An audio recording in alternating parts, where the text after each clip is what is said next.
Hi, I'm Brandy Devoid, and this is the Black 44 Show, and today we are going to talk about tarantulas. Because it's monsoon season in Tucson, and it is the best time to find those little guys that we're collecting.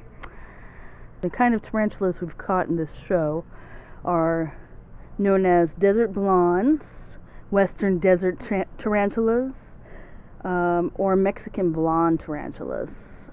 Also, Latin name Aphonopelma chalcodes. I hope I didn't butcher that too much. Kind of weird. This is it. Night mode. Looks like black and white to me, but we'll see.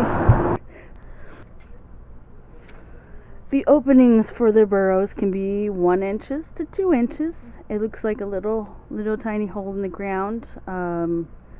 And it's different from the fire ants because fire ants have dirt dispersed over the edge, so it's like a little mound, but tarantulas have just a little hole kind of flat to the ground. I'm showing a lot of clips of seeing kind of just holes in the ground. You're like, what are you looking at? That's where the tarantula will duck in and hide. The ground is scrolling with fire ants, and if I stand here for too long I might catch on fire. In the winter, they plug up the opening of their burrows with rock, soil, and silk, live relatively inactively, and they live off their fat stores. They have urticating hairs that they kick off at you, which if you get it into your skin, will cause some itching. It's a defense mechanism. Their little hairs have barbs that stick into your skin and they don't come out easy, cause a lot of itching. These kind of tarantulas live 10 to 12 years. They are found in saguaro dominated areas like Tucson and northern Mexico. They're nocturnal. They're never far from their burrows. Probably mostly like a foot away you'll see them, and if they sense danger, they'll run right back in their hole. Well, we caught our first tarantula of the night, and we were having trouble getting it in the jar, so we left it in the big container. So we're gonna try to collect them with mason jars now because that's what we have left.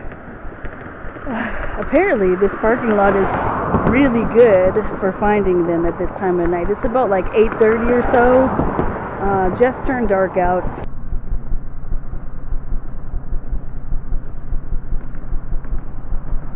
Got him. Sweet. You're actually very good at this, by the way. Thank you. Look at the side.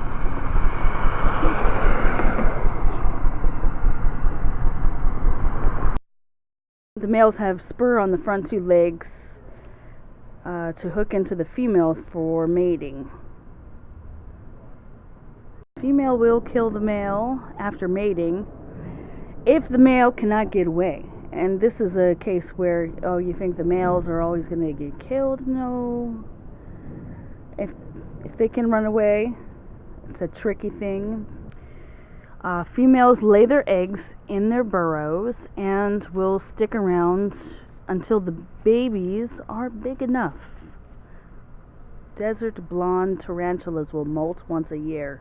Over his hole.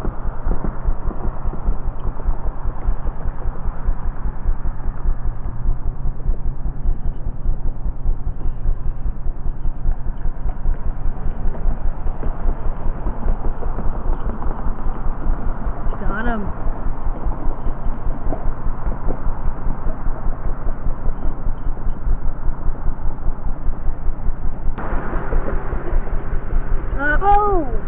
I was caught on a rock.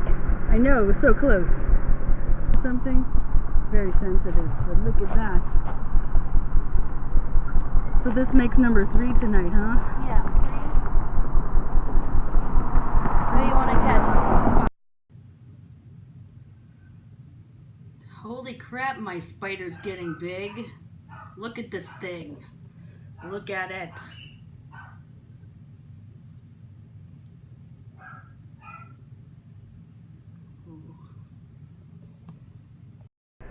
If you see a tarantula on the road during the months of July through August and September, it's a male. Males usually do the wandering looking for a mate. I never knew that. I thought I'd tell you. Let's talk about owning a tarantula as a pet.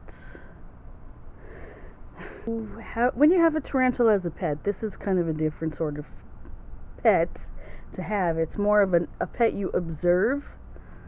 People who have dogs and cats do not understand that. Arachnids are kind of a pet that you don't handle much. Usually what I do when I want to handle tarantula, I would take a Tupperware container and a lid. I'll put the container over the tarantula and then I'll scoop the lid underneath. Tarantulas do have fangs, which they do bite, and it feels like a bee sting, and nobody wants to get stung like that. If you are allergic to a tarantula bite, you will probably have some shortness of breath or something like that, and you want to have some Benadryl on hand. I've been bitten by many spiders, but mostly small garden variety like widows, black widows, and things like that. Never pleasant. One time I did have shortness of breath and I went to the hospital for it, and all they did was gave me Benadryl. So it's good to have that sort of thing when you are going to handle your tarantulas. The ones that you keep in captivity, you usually feed them crickets or mealworms, superworms on occasion, in even larger varieties. You get like pinky mice. They like that. You have to be careful of putting too much water because they can drown. So put like a little bit of cotton batting in a dish with water. It'll keep them from drowning. I use potting soil for my substrates. You can use, for this variety of tarantula, you can use like sand and some soil that you dig up here in Tucson. If you don't have that desert style, if you don't have sandy soil, then potting soil will do just fine. They like sort of like xeriscape, where there's not a lot of raking and not a lot of upkeep. So kind of undisturbed natural areas. In this case, we found our tarantulas like right next to the road. There seems to be a good spot over by the grocery store here in Tucson. But you see a lot of holes in the area. It's probably tarantulas. Unless you see fire ants, and that's different.